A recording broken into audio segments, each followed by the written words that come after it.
Welcome back to Open Window Politics. Today we're going to be doing a 2026 U.S. Senate election prediction.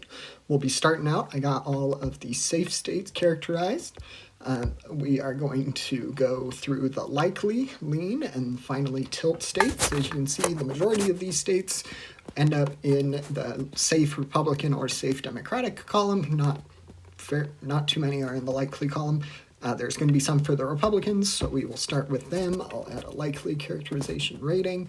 And as far as the Republican seats go, there's going to be a few of them. So we're going to start out. I do think Texas would probably end up in the likely column for the Republicans. This is going to be an interesting race. It's going to be an interesting primary for both parties already. We've got some prominent candidates in both parties running for this to be the nominee for the respective parties for the Senate election in Texas. So that will be an interesting one to keep an eye on. And then another state also in the likely category is going to be the state of Nebraska. This is going to be a closer race than usual, primarily because there is an independent, Dan Osborne, who outperformed Harris by pretty good margin in 2024. And he is largely predicted to lose again for the other Nebraska Senate seat, but I do think that he would probably narrow it down from a safe seat into the likely column. But nonetheless, that is going to be one more seat for the Republicans. So as you can see, the map here is definitely more advantageous here for Republicans. Democrats are going to have to win 8 seats to control the Senate. And even if they win 7 and Republicans win 2 more after this, then Republicans would still control the Senate in a 50-50 split, since the vice president, who in this case is J.D. Vance, would be the tie-breaking vote. So that is something to consider. And then we'll go to the next likely state for the Republicans, that being the state of Iowa. Iowa is going to be an interesting one to watch. I do think it might narrow up into the lean column. For now, I'm going to keep it at likely.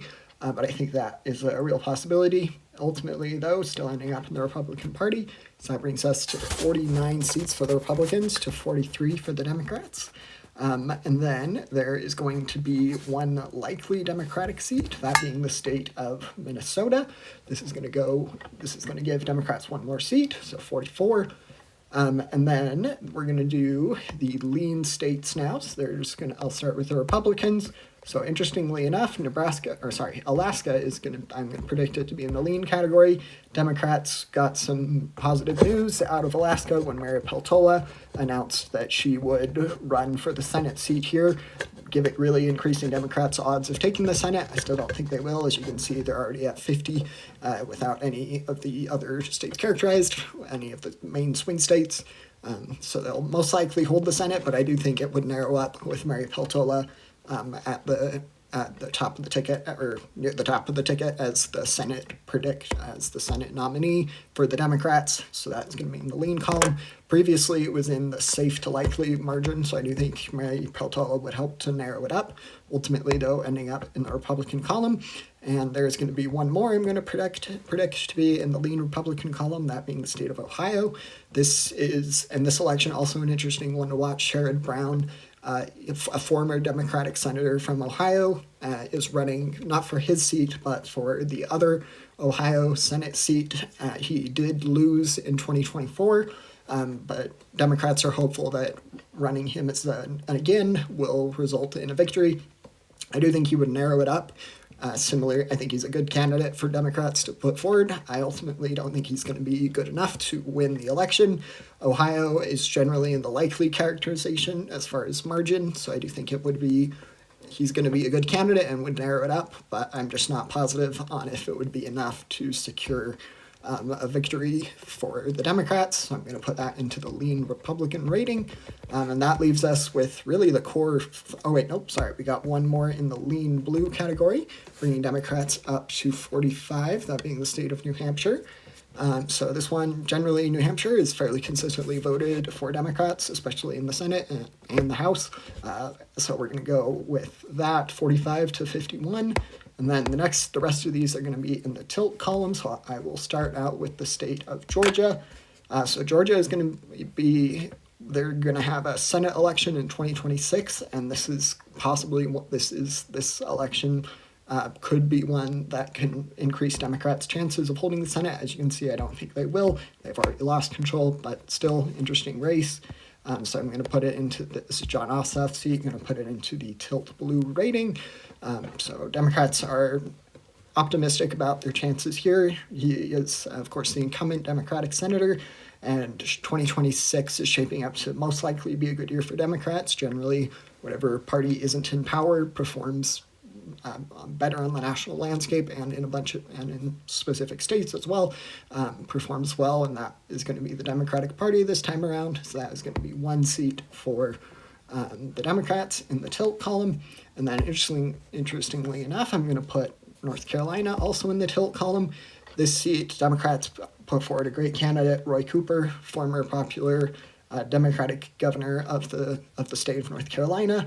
He is largely expected to win. I do think it'll be close. Both Georgia and North Carolina are inherently swing states, so it will most likely be a close margin. But if I were to predict it today, that it would end up in the tilt blue column as a victory for the Democrats. So that brings us to 47 to 51.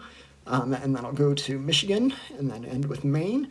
In Michigan, I'm going to put that into the tilt blue column as well.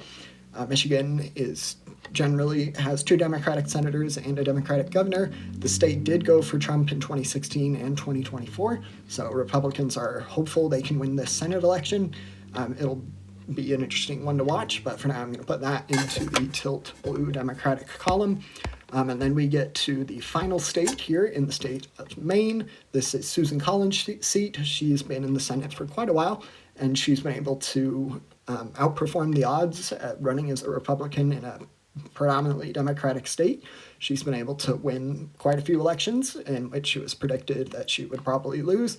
If I were to call it today, I think this might be the last straw, the last election that the election she loses. Generally, this partisan nature of really every state in the U.S. is moving more and more towards one party or another, and Maine definitely has the Democratic lean. Generally, in the political presidential predictions, I put it as a lean blue state, so I do think it would be narrower than a lean, but nonetheless a tilt. There's also an interesting Democratic primary that's going on here. That'll be interesting to watch. But that brings us to 49 for the Democrats to 51 for the Republicans. Things are narrowing up, especially with the news in Alaska. But for now, I'm still predicting that Republicans will hold the Senate after the 2026 midterms. Feel free to let me know. Don't forget to like and subscribe. Thanks.